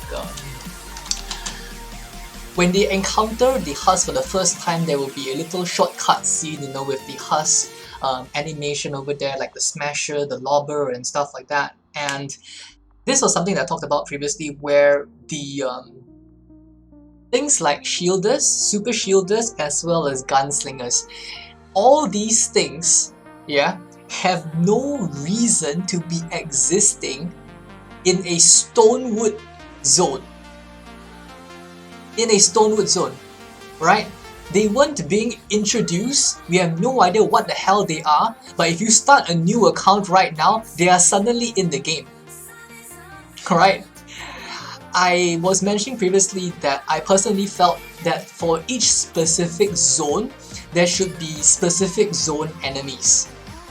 Right, specific zone enemies. I don't want to kind of like, I don't really want to like type that in again, because like I've talked about it before, it's already been mentioned before already. But yeah, specific zone enemies will basically give each particular zone some form of characteristic. A Stonewood only enemy, you know, a Twine only or a Canny only kind of enemy. You know, Canny Valley could be some kind of like sand monster, you know, a worm or some shit, you know, and in Twine it could be some lava based shit, I don't know, right? But basically something that will characterize it. Alright, basically something that will characterize it. Now, this is the part that I really wanted to move in on, yeah? Let me catch up on chat real quick as well while I put it on the screen for you guys to read. So, Frostnite was annoying. You think you skipped some because you done the missions, you didn't count, they need to fix their game. Frostnite was annoying. You skipped some because you done the missions but didn't count us into the SSD. Frostnite has everything, weekly challenges. Yeah, like specifically for Frostnite, I think that was probably one of the more successful modes that they pushed out. Yeah, it was one of the more successful modes that they pushed out. If they start to push out something that's similar or better than what it was in Frostnite, I think that'll be a great direction to be moving on. Other people did, may not have been everyone. That's a big thing, the minority should be ignored. What's this? Moonlight, welcome back. We're having a little bit of a discussion. We're having a little bit of a discussion right now. We're still talking about Fortnite. Yeah, I still have Fortnite that hanging out in the background right now, but we're currently having a discussion. So, in terms of what I was mentioning earlier, yeah, talking about the carrot, and we basically want to bring Mythic back, bring freaking Mythic back. Okay, so what I was basically mentioning over here, yeah, was a like I want to put this picture in your mind where you are able to see firsthand that, hey, I'm a mid-level player. There is a distinction between a mid-level player, a low-level player, and a high-level player. Like if I sit in a public lobby and I look at a particular player, I want to be able to identify that that person is somebody. He is somebody who has invested time in the game, who is good at the game, and who is able to, you know, like do the stuff that you want to in future do in the game itself, right? So imagine if you were to sit in a public lobby, right? And then instead of just having like, you know, Allura SC, you know, just popping over your name up there, now you can actually have like things like titles, yeah? Like this is not new concepts, by the way, chat. This is all stuff that a lot of other MMORPGs out there have. It's nothing new, right? Why not have something like this, you know, just add a couple of words, a little bit of like, you know, embroidery or, you know, stuff for the titles and stuff like that, you know, just as a way for distinction, alright? So imagine if you hop into a game, yeah, and then you have a person with a name like, you know, Allura the Leech, for example, right? Or like for Magic's case, you know, Slayer of Reddit, or a Challenger, Champion, Legend of Storm, depending on what level that you manage to clear in that particular dungeon or raid or particular event. Alright? Too busy with BR your opponent. Once again, your opponent, the thing that I want to make clear to all of you guys is that for the majority, a huge majority of the employees, alright, working on Save the World, they only work on Save the World. You can't be saying that they are working on BR. It makes no sense, alright? It is not just one company and they all work on, like, you know, like Save the World BR, Save the World BR. No, Save the World team is Save the World team, BR team is BR team. I think that is actually fine for me to tell you guys, because that's the way it is. Right, when we went there and met the people there, the Save the World team are people who are specifically dedicated to playing, to developing things for Save the World. We can't say that they are doing BR stuff. That's not true. Alright, not true at all. Alright, just want to make that very, very clear. Okay? So in terms of what I was this is just one of my ideas, by the way, okay? Like, there can be so many more, I'm believing that there's a lot of people out there in the community coming out with many different kinds of ideas of what they would be liking to see, in heroes and stuff like that, different kinds of skills, community created weapons and stuff like that. Sure, alright? But this is more of to paint a mental image. This is more of an imagery thing. Paint a mental image for you guys. If you guys can imagine this, alright? You sit in a public lobby, you load into a mission, and then you see this person over there with a title, JDH1L, Champion of the Storm, for example, right? You'd be like, hey, cool title. How did you get the title? Oh wait, did you just manage to complete? Wave 50 of the new Storm raid, perhaps? And it's like, yeah, that's how I got my title, that kind of stuff. Just being able to one look, yes, that guy is somebody. Alright, next thing, having a particular kind of unique kind of heroes that are only not even purchasable. You can't even purchase them, you can't buy them out of the freaking llama, you need to earn them. Yeah, the only way for you to get these things is by earning them through doing difficult content. You can't get people to carry you, you can't pay your way through it. You need to actually do something and achieve something to get something. Alright? Like Hero Quest, yes, exactly. Like it could be like, okay, you need to complete wave 25 of the new Storm raid, yeah, and then in that after you complete that, you're supposed to perhaps unlock the next part where you're supposed to defeat a very particular boss, in certain amount of time, for example, and then if you do so, then yes, you get your character, that kind of shit, right? So yeah, this one over here is just just a random thought that I had, just to imagine, a particular hero that's able to channel elemental skills, yeah? So your skill 3 will be able to bring out a elemental selection wheel. You'll be like, okay, I want to use fire element, I want to use nature element, water element, or the physical, or I term it the utility element, yeah? So your skill 1 would be a fire-based thing, pyroblast, shroud of fire, there's chain lightning and earth ward, ring frost, a wall of ice. Now some of these skills specifically, I am putting these particular skills in mind where I'm like really hoping and imagining that perhaps someday, yeah, we might actually see like a dynamic event or a dynamic encounter, yeah, where it's like, you don't always be like static defense, static defense, static defense, static defense. Like, no. Alright, they're actually going to be having to move from point A to point B, yeah, and when you're moving from point A to point B, you can't build. You're moving through a series of challenges where you can't build, you can't static defense. Husks are attacking you, they're trying to kill you. Alright, so like this is the kind of like, mindset and I was having, when I was also like thinking of this like particular kinds of character, where this character could also be playing a more support role as well. Yeah, you can create like a wall of ice to prevent pathing of a particular husk, or even put up a wall of ice, to be protecting a place and providing some form of cover where there's no cover or something like that. There's some of these things. Being able to teleport to a particular area, energy shield, some of these might be a little bit overpowered, whatever. All of these things, it's not meant to be like, specifically very, what do you call that, balanced or whatever. Balancing thing can all come later. More importantly, it's more about giving ideas, being able to get them to like, move away from some of the more conventional things, just have something different, stuff like that, right? So yeah. Let me catch up with chat. I think I was going a bit of a monologue. See, what's up, Vanessa? Good to see you. Welcome back. Oh shit. Yeah, I really moved up. ASC Medic, Anger of the Rager. Sounds about right. Sounds about right, Medic. Completely agree. There needs to be a way of ranking somebody's ability at a power level. Correct. I 100% agree. 100% agree. Stop catering to potent player, actually focus on longevity, or a name that's on fire, right, Mythic? Yeah, like having like, you know, like the borders, you know, just enshrined, you know, some kind of like you know, little yeah, it could be anything. Yeah, it could be a border, it could be like, you know, little essence, you know, it could be on fire even. Why not? Yeah, just ways to show off, essentially. How big is the Save the World team compared to the BR team? Opponent, I basically didn't actually get to see the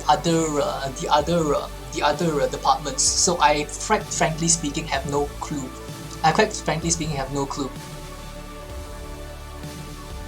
SSD 10 failure, fail over 500 times. Yes, you could have some troll achievements as well. When you say skills, do you mean hero abilities or something completely new? Drover, so this will be like hero abilities. Yeah, sounds like a fantasy style game instead of a shooter game, despite the fact that our weapons have an element attached to it. So specs. In terms of the lore itself for this particular character, right, I guess the image that I'm painting in you guys' mind right now is like very like, you know, magic, right? But I think it's not, it don't actually have to move towards the so-called like magic kind of archetype, because yes, we have seen that there's like nature husk, there's fire husk and stuff like that, you know. There could be some kind of like technological what do you call that, equipment, you know, like in the steampunk kind of style, where it's able to like harness, you know, the elements from the storm itself and then use that to channel its power for the particular character or hero to actually be using specifically. Yeah, so it's just kind of like, you know, how you want to twist it, I guess. You know, I think that can basically be given to them, you know, in terms of how they wish to design a said hero, what kind of flavor they want as well. Yeah, but more importantly, I just want to have like, you know, more ways to play as well, because like the way I see it right now also is that abilities as well as weapon shooting and stuff like that, right?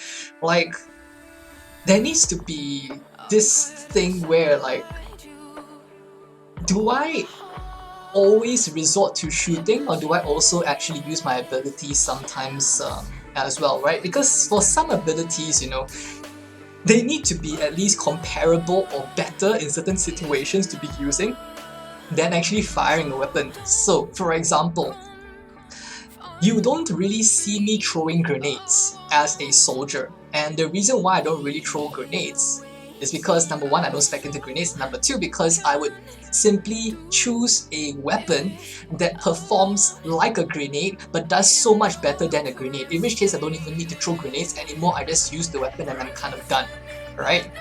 So like, in terms of all the scaling and stuff like that, you know, I think that all this, you know, has to basically find a way to actually balance out. But this is, like, you guys, what we're seeing right now is simply the hero itself. Yeah, I haven't actually gone into the weapon itself yet. Yeah, so let me move into the weapon as well. So in terms of the stat budgeting also, you know, obviously for a support hero like this, you know, you probably want to be having a lot less HP, less health. You want a bit more shields, hero ability damage probably a bit higher, but just an overall higher stat budget, seeing that it's a golden mythic level, you know, an even higher level of rarity. And yes, medic, like what we were saying also, a new kind of experience where you can't simply be grinding random hero experience and chucking it into a hero. You know, when you acquire the hero, you'll just be like, spam the, you spam level up, pop, and suddenly I'm level 50. Like, what the heck? Like, no, okay, like, I think they need to, like, bring back the concept that, you know, when you get that thing, you know, you actually need to play that thing, yeah, to level it up. There needs to be a grind, alright? There needs to be a grind, like, as specifically for this kind of thing, where in my mind, like, okay, we may have a current system right now, and it's fine, right, that we have this current system now, okay? But whether or not that needs to change, I don't know. But if we were to be introducing something, this would be something that I would like to introduce, where if you want to level up a particular hero or particular class, you gotta play the damn hero or class, right? Because the way I see it is that you pick up a new hero from the shop, You have this horde of experience, you chuck that horde of experience into that hero, and suddenly you're max level, right? So like somebody who is coming around and is looking at this person, and it's like, hey, that player is playing a max level of that particular character, but he has no freaking clue how to play that character. He hasn't the slightest clue. He's playing the character for the very first time of the day, but he's already looking like a max leveled in terms of its the avatar, right? The way that the character is actually looking, it's like having all the frills and stuff like that. This is a max level character, but he plays like shit. What the hell? Alright? So like, I personally feel like if you want to level a character, or if you want to level a character, you have to play it. Play it. And it has to be grindy. Like you have to like power it up over time, and then obviously you can have all of your things where your character starts to look a little bit different as you level up your character. So yeah. Alright, let me catch up chat again. There's a no build stage in BR. Building is an essential part combat to the game. There should be building restrictions during fights in this game too. Yeah, Kibis, I do agree. So like, different phases then, yeah? In certain areas, there's going to be no building, but once you reach a certain area, then you can start building. So it's like, point to point, get to point, then do your base defense. Get to a certain point, base defense, that kind of shit. So yeah. Complete game solo, complete events to give you rank points, gain boosts for loots. You don't do this kind of ranking system, downgrades to keep end game players on toes to keep the bonuses. A badge next to the name tells you how many special banners they have and an idea how many events they cleared. Yeah, badges also, that'd be cool. Abilities are mostly weak, best to build your team for weapons, more abilities, lower damage on cooldowns equals value. You keep the current system, hustle XP in the game, up to level 50, use a hero spam level up beyond level 50 to level up. Yeah, you could do that as well, Mythic. It's the kind of concept of like Ascension levels, isn't it? Yeah, where you're going past. Yeah, you could just have that. You could do like level 1 to 50 and then have like Legend XP afterwards, something like that. Could be. So yeah. Mythics unlocked the team perk that's about as special as they get right now. Survivor XP in high missions is useless. Ah yes, Kuroshi, we did cover that earlier already, Kuroshi. We did cover that earlier already, where basically at power level like 120 and above or something like that, there should be no reason for Survivor XP to be existing as a reward there. Because for you to even unlock those rewards, you have to be of a certain level already, which means that the Survivor XP to you is absolutely useless. So 100% agree, yes. 100% agree with that. So yeah. Let's move on to the next part, yeah, which was the weapon that I was thinking about. So when it comes to weapons also, right, there are different kinds of ways you can actually be having loot, right? You can have your more regular loot save, for example, doing a certain particular boss, you have a particular loot table, you have certain things that can drop, right? And then there's going to be like these super ultra rare kind of items that need to be either assembled or they're just very, very rare to find, right? So like over here I have like an assembled like Storm Relic where you actually need to collect the relic parts for you to actually put together and assemble like this really, really super epic legendary sort of like weapon, right? And yeah, equipping this weapon grants elemental damage and cooldown reduction. So basically, like this particular character itself, right, having this weapon is that even though you are using a particular like thing that doesn't really look exactly like a gun, but you can still use it but in a different manner.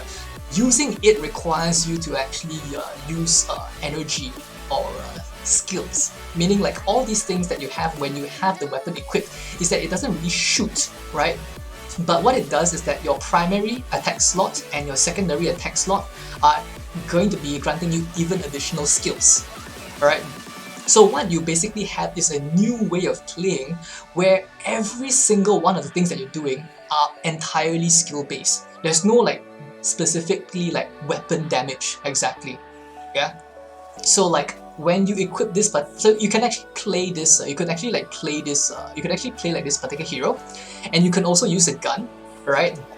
But like if you actually do unlock like this particular weapon, then you can actually go into an entirely different playstyle where it's like you actually need to like be like full on like combo, you need to like use a fireball and follow up with like a pyroblast, for example, yeah. Or you can actually go into the utility mode, and then you can actually use like melee swings and heavy melee swings. So you can actually use like all the different kinds of things based on the kind of elemental wheel that you actually used. So yeah.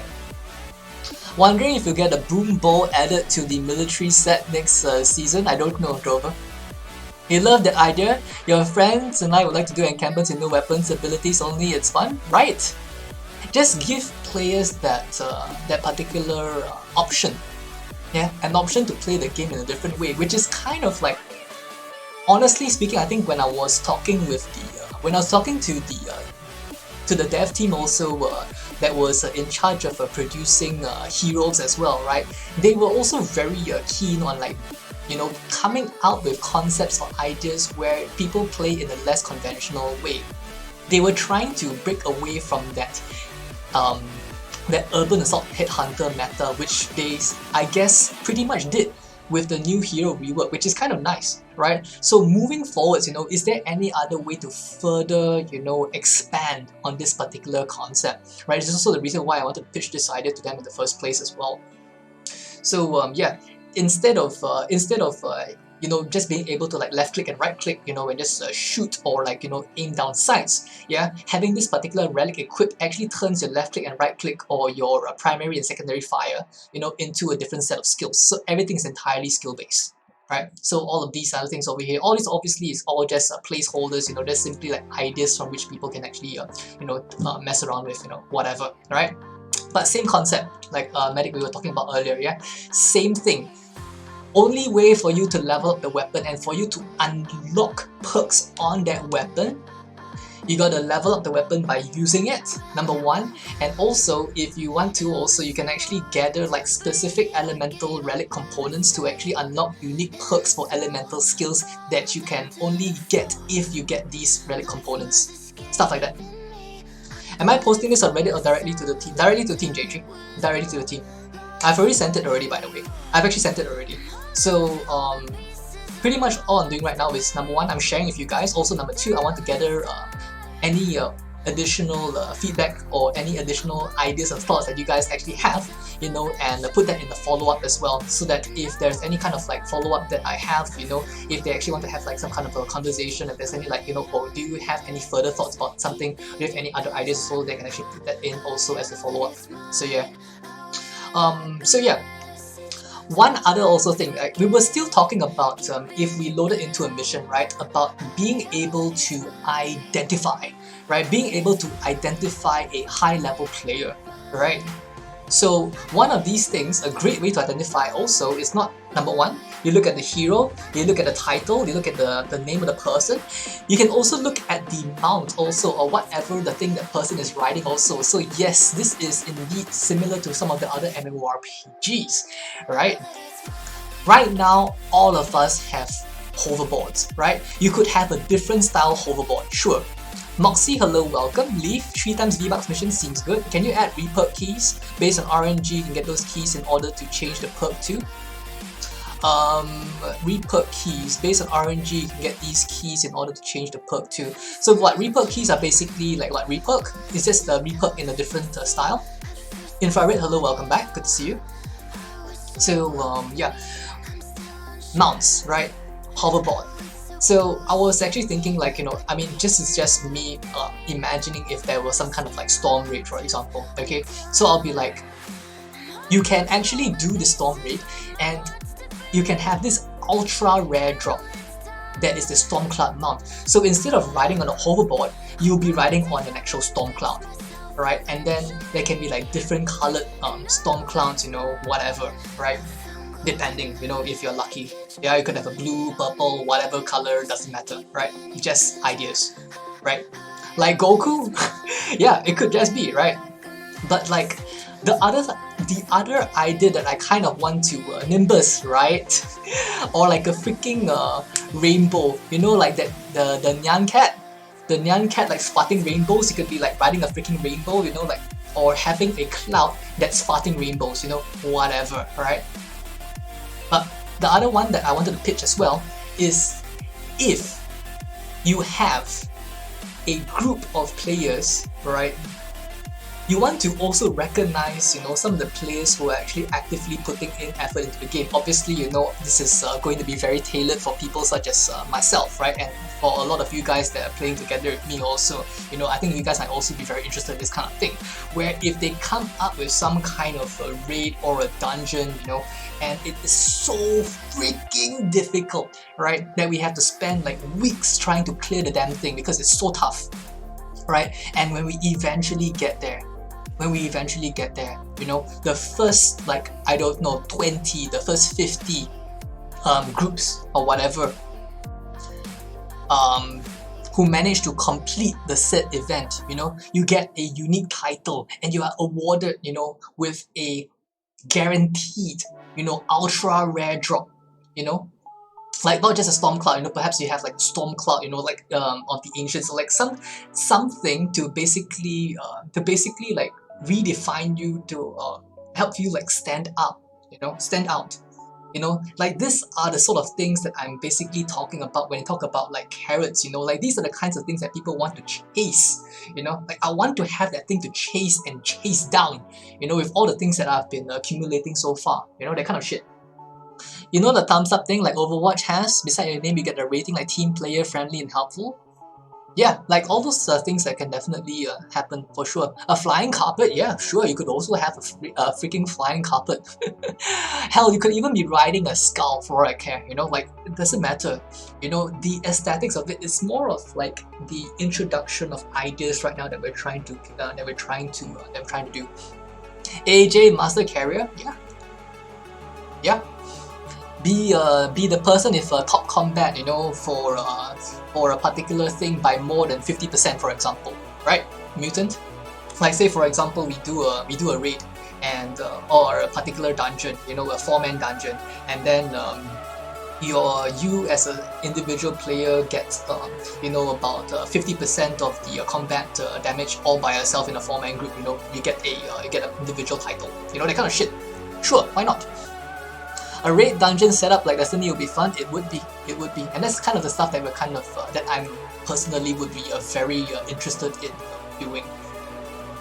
So yeah. Moving on, interest within the channel, known community, see significant drop off during the droughts. Yeah, so this is basically me talking about like when these like it's quite common. I think it's very it's definitely a thing, you know, where like if it's like in between events, you know, like there's no Frostnite, there's no like challenge to horde going on and stuff like that, there are droughts, right? Frostnite specifically, like, was the one event that I felt was able to retain a lot of interest from start to finish, which I personally feel is one of the more successful events that they've held thus far. Because from the time when it was incepted, like from the time that it was basically being introduced, right up to the very last day, people were still playing the damn thing, right? People were still playing the damn thing. Day 1 to last day, they were playing the entire time, right? So like if we continue to have like these kinds of stuff, you know, it'll be great. Because right now, in terms of where we are in our present moment, it's post Frostnite. Like to me, you know, this is what I would call a severe drought, because like it's kind of like the in between. It's like waiting room. We're currently sitting in waiting room right now. Yeah. All right, let me catch up the chat a little bit. So you're pushing for more cosmetic non-gameplay additions and implementations? What do you mean, Moonlight? Pushing for more cosmetic non-gameplay additions and implementations. I think you might have skipped out on what I said before. You might have skipped out what I said before. The cosmetics and stuff like that are secondary. They are the frills. The frills to have... you see, the thing is that these frills are also needed. What do I mean? So let's say, for example, currently in game, right? If I loaded into a game itself, there is no visual way for me or for other players, or for myself even, to identify me as an end game or a player who is very highly invested and has spent a lot of time and effort, you know, and into playing the game and trying to become better at the game, right? So this needs to work hand in hand, isn't it? You can't just have like stats and stats and stats, you know, and have like, you know, I have this god roll weapon, whatever. Nobody gives a shit, right? Because there's no way for people to tell right? So the visual impact also needs to happen, not just for our sake, but for the newer players as well. Can you imagine, like, that's exactly why we're having this conversation in the first place as well, where if you are a brand new player sitting around in freaking Stonewood, alright, and you're like, hey, that guy over there has all that cool shit, he looks so freaking cool, I want to be that guy, right? But presently in the game right now, right, the way that it is made is that these weapons, these 5-star god roll, whatever the weapons, right, can be traded. It's not bind on pickup, it's not individual to people, you can just trade the damn thing. Now, if the culture was being changed to the point where these weapons are bind on equip or bind on pickup, meaning that only the person who is acquiring said weapon can wield said weapon, then this entire culture will change. It will change. Because they can't get their goddamn hands on the weapon like that unless they do the damn content, right? So you'll see a lot less of freaking Stonewood kids hanging around in trade boxes trying to acquire the, for example, this Relic of the Storm. They can't do it because it's non-tradable. How do they get it? They have to play the damn game. They have to level up. They have to learn how to play. And this is the kind of shit that I want to see, because if not, then you're just going to be seeing, you know, if you're just going to be releasing weapons, like how we are releasing it these days, yeah, people are just going to acquire the weapons from the shops, from llamas and shit like that, level it up to 5 stars, god roll them, and then pass it to freaking Stonewood kids to be trading in sweaty trade boxes. That's exactly what's going to happen if we continue going down this road, right? So like, this is the reason why, you know, I personally feel like there needs to be, number one, higher stated weapons, better weapons, and these weapons need to be visually different so that there can be a visual impact, and these weapons need to be rare and they also need to be earned, right? When these combination of factors happen, then I feel like this entire culture of like trade me, trade you, trade my home base, whatever bullshit is going to start to become less prominent. Yeah? Or at least I feel like that's going to be the case. So yeah.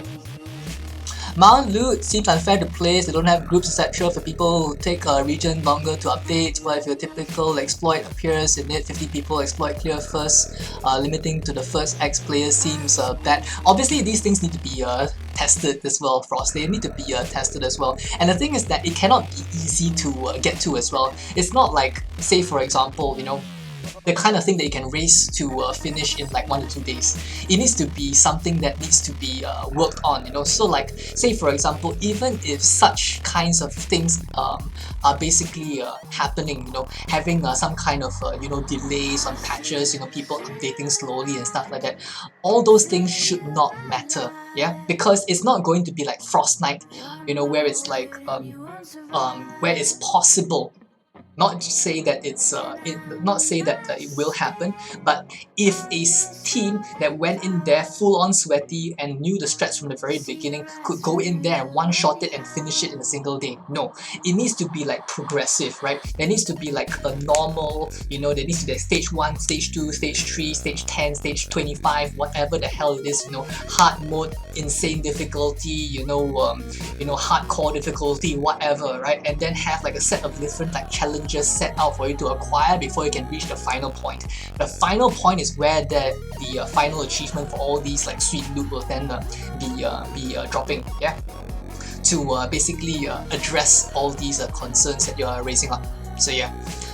Don't get why Epic don't want limit rare items, mega base, used to be cosmetics, things. I guess they just wanted people to play the game, like not be restricted in terms of what characters they get to play, I guess. And I think that's fine.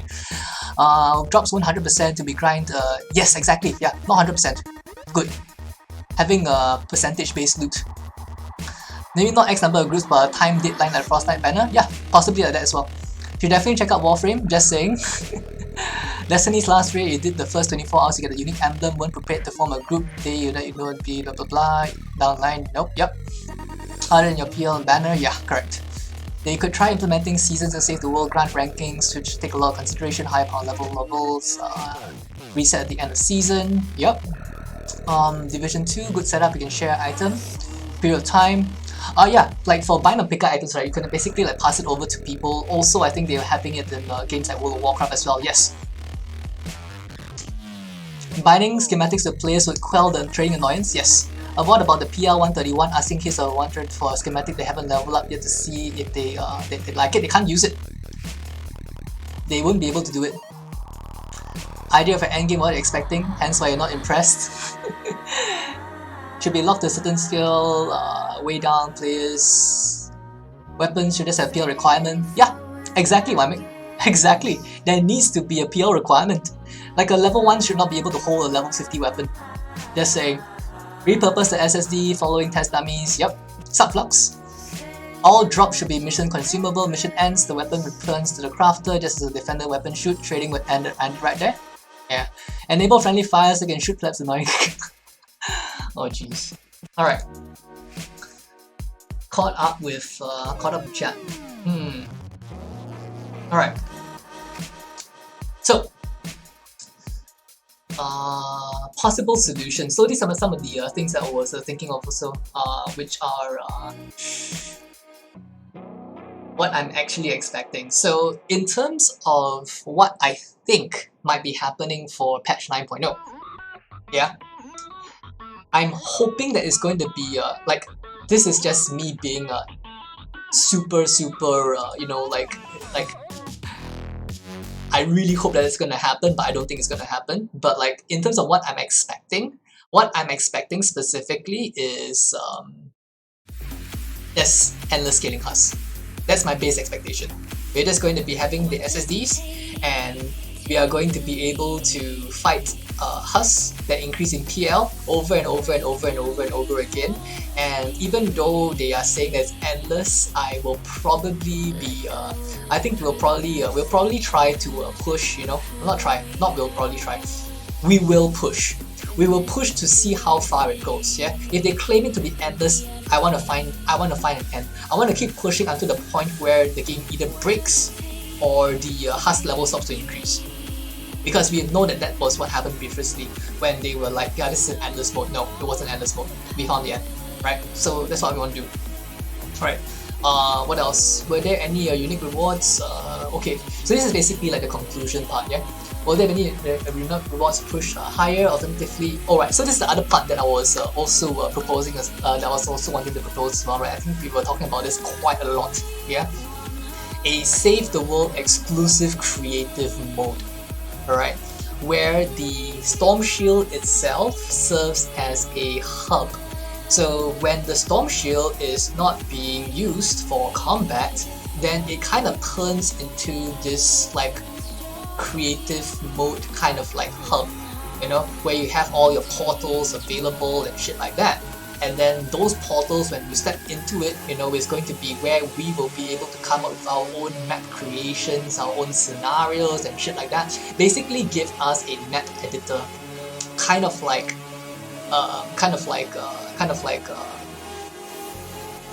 the document seems good.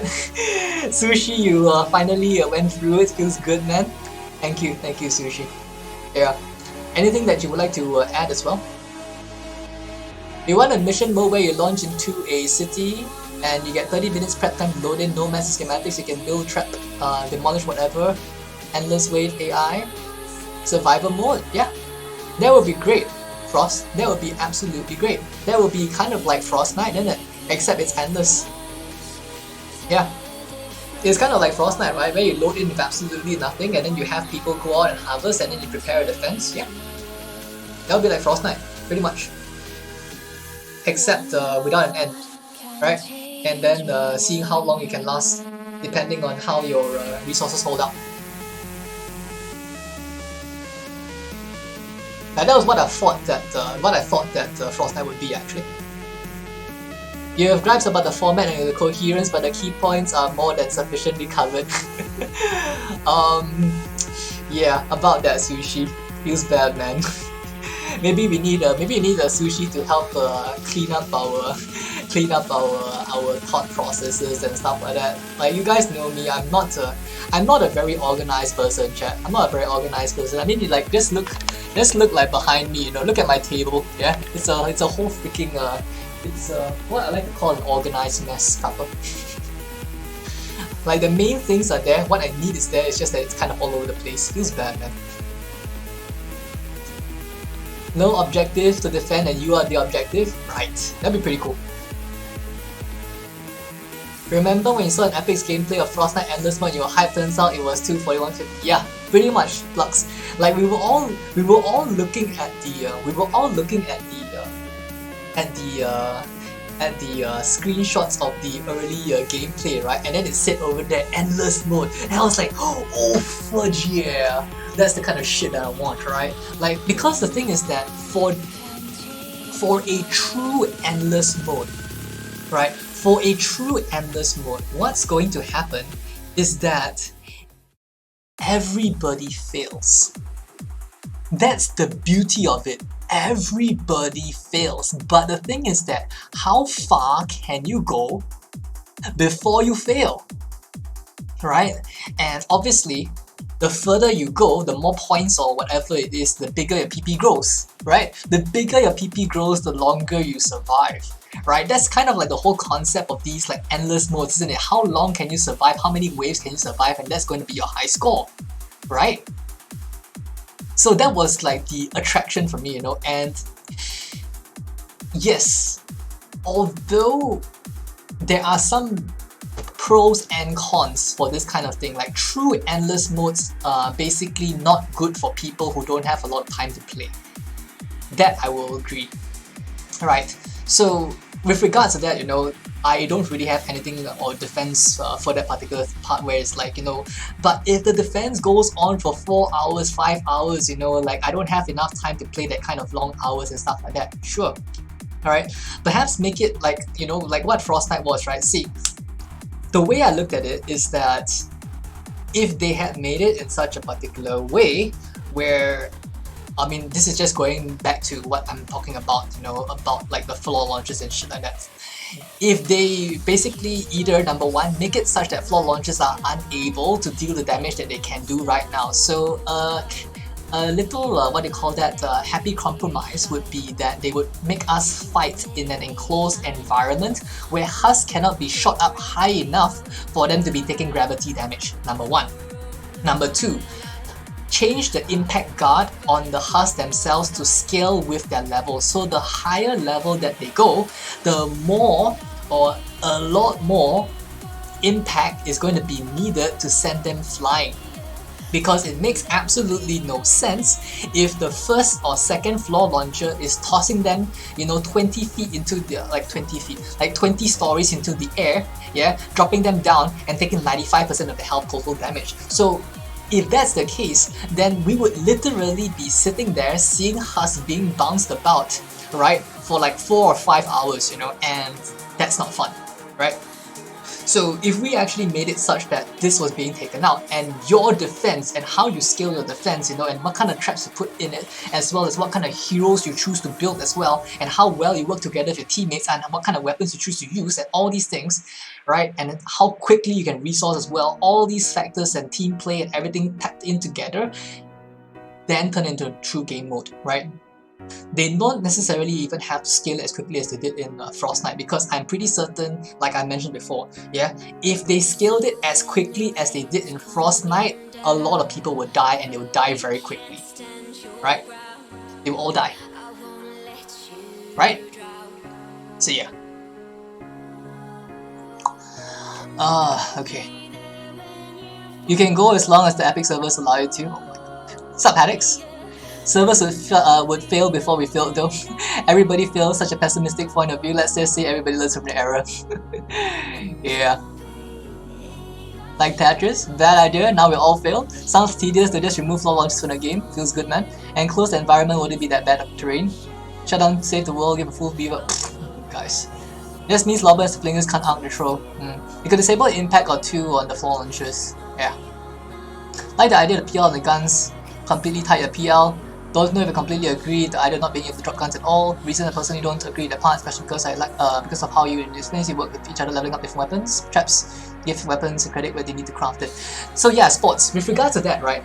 You see, I am perfectly fine with that for all other kinds of weapons. Any other kind of weapon, I'm fine. I'm not saying to implement this on every single kind of weapon. No, definitely not. Please. Alright, if you guys want to trade scars with each other, if you guys want to toss, old Betsies to each other, that's fine, right? But what I'm trying to drive at here is the concept of a truly rare weapon. A truly rare weapon. Something that's true, like, that people will actually see and be like, oh shit, that is rare. I want that. Yeah? Not being able to pass it to like some other person, you know, like even if you did, you know, like let's say for example, they wouldn't be able to use it perhaps. At least that's what I'm thinking, you know. Because if not, then what would you then chase? I would grind my ass off. Yeah, I would spend like 4 weeks doing this extremely tough dungeon. And then I get the schematic for it. If we are talking about current way the game works, okay. So let's say if this particular weapon were a schematic, where upon me earning it, I can then trade it to any Tom, Dick, or Harry. Then the whole system of the whole trading thing will still exist. Why? Because I can craft it. I can pass it to Bob, level 1 character in Stonewood, and he's going to be trading it to his friend Jerry, you know, at level 2 in a sweaty little trade box in Stonewood, and nothing will change. Right? So like, yeah, you know, like that's the kind of like mindset or concept, you know, that I have for specifically this kind of very high-end stuff. Yeah, like there needs to be something that people need to work for, you know, that they can't just pass and trade. So yeah. Okay. You want a resource mode with a boss where you need to defend in the end to keep your loot and get all the extra rewards as well as for defeating it. The quicker you defeat it, additional counter boosts the rewards. A huge mode where there can be about 20 players. Rewarded player contribution. The longer the mission, stronger the boss gets. Your opponent, that would be great, right? Like these are the kinds of encounters that I want to see. Yeah. So like say for example, like what you were mentioning, like say if you are starting at the start of the zone, there is an end point that you need to get to. Like let's say for example, there is a boss that you need to get to, like this is the boss, right? You need to be getting to it, right? And then you and your group then move forwards, you know. You can choose to spend more time harvesting, you can choose more time farming, but as you are doing that, the timer is ticking. The timer is ticking, the timer is ticking. The longer the timer ticks, the harder the boss gets, or alternatively, if the boss doesn't get any harder, then the loot that you're getting is going to be getting progressively worse. So if you manage to have you and your group reach the boss in a faster time, like let's say for example, if you reach the boss in a 10-minute time or something like that, you know, and manage to down the boss within the 10 minutes, you get like the full like 5 times of loot or 4 times of loot, or you get to basically unlock a new loot table, which is exclusively to these people who are managing to clear the encounter within such a short amount of time, right? And obviously it needs to be tough, right?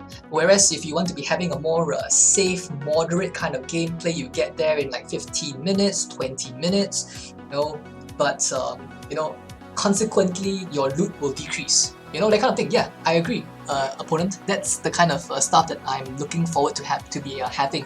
Like, that's also like, you see, if alright, the team, you know, is unable to keep up with all these various items and stuff like that, that's also part of the reason why, you know, I am really very keen. If they ever manage to make something like this, then we can actually come up with all these game modes for us to be testing out and even submitting, because like, if we are granted all these tools to be creating these scenarios, then our ideas can basically be more readily fleshed out, right? And then if they really like a particular idea, they can take that idea and expand on it, make it even better, and make it as the next event or whatever, right? So like this concept of like creative mode for Save the World explicitly is going to be a great way for us to be entertaining ourselves and also for us to be exploring ideas while in a what we like to call, I like to call this like a content drought. Like this is basically when there's no event, there's nothing for us to be really doing, isn't it? Yeah, other than farming shit. So like, you know, this would be great for us. Alright, and then we can do stuff like that, you know, explore stuff like that. What's up, DJ Gio? Hello, welcome back. Modded Grave Tunnel is rare. Infinity Blade.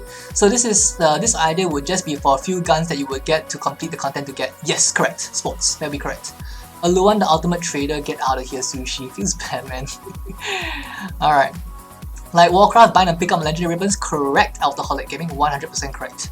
Earn through solo play. Complete wave 1 of Allura Stoneforge Arena. Yes, Rob. Something like that. Yes. Oh, man.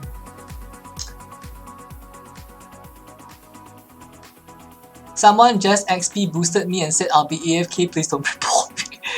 Oh my god. The more you do, way more to do, give us less and less amount of things to do. Yup, pretty much. Report him and say no worries mate. Oh my god. So yeah. Let's see. Yeah, I think this is basically basically the majority of what I would like to be covering today, isn't it? Yeah.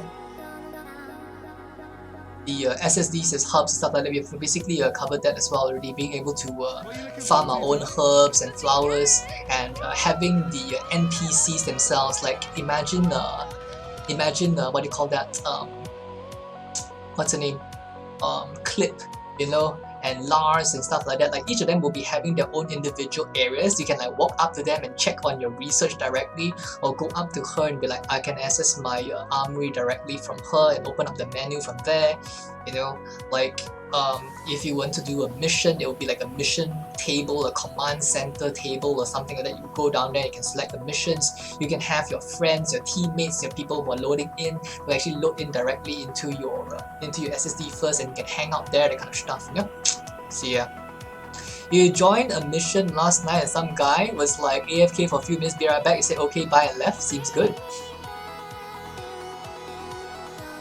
So like Stardew Valley date her? Exactly, Sushi. Feels good, man.